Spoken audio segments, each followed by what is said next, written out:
ছাত্ৰীসকল, আজি আমি ক্লাছ 9ৰ হিন্দী দ্বিতীয় পাঠটো আলোচনা কৰিবলৈ লৈছোঁ, যাতে তোমালোকে মনোযোগেৰে চাই যাবা। দ্বিতীয় পাঠটো হৈছে পৰীক্ষা। গতিকে পৰীক্ষাৰ লেখকজন হৈছে প্रेमचंद। प्रेमचंदर বিষয়ে আলোচনা কৰিম। हिंदी के महान कथाकार प्रेमचंद का जन्म 31 जुलाई 1880 को बनारस के लमही गांव में हुआ था। उनका मूल नाम धनपत राय था। प्रेमचंद का बचपन अभावों में बीता और शिक्षा बीए तक हो की। उन्होंने शिक्षा विभाग में नौकरी की, परंतु असहयोग आंदोलन में सक्रिय भाग लेने के लिए सरकारी नौकरी से त्यागपत्र दे दिया और वे लेखन कार्य के प्रति पूरी तरह समर्पित हो गई। 8 अक्टूबर 1936 को इस महान साहित्यकार का देहांत हो गया।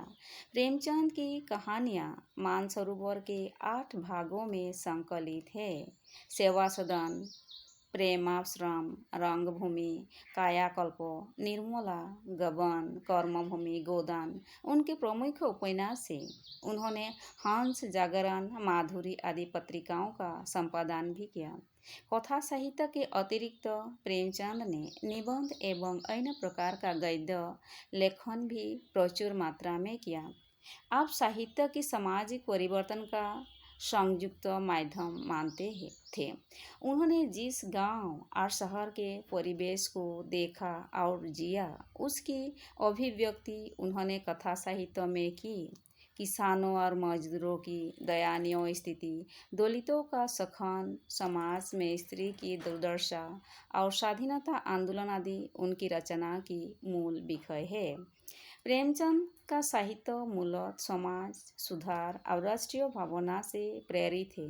वो अपने समय की सामाजिक और राजनीतिक परिस्थितियों का पूरा प्रतिनिधित्व करता है। प्रेमचंद की भाषा सरल, सहज, मुहावरेदार और पात्रानुकूल है।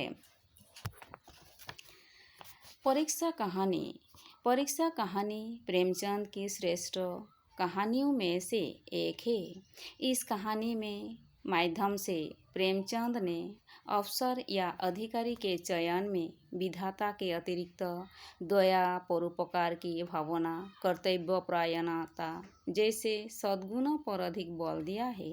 सच्चे अर्थों में मनुष्य केवल विद्या और ऊंची उपाधियों से महान नहीं होता, बल्कि उसके हृदय में संचित प्रेम भावना ही उसे महान बनाती है।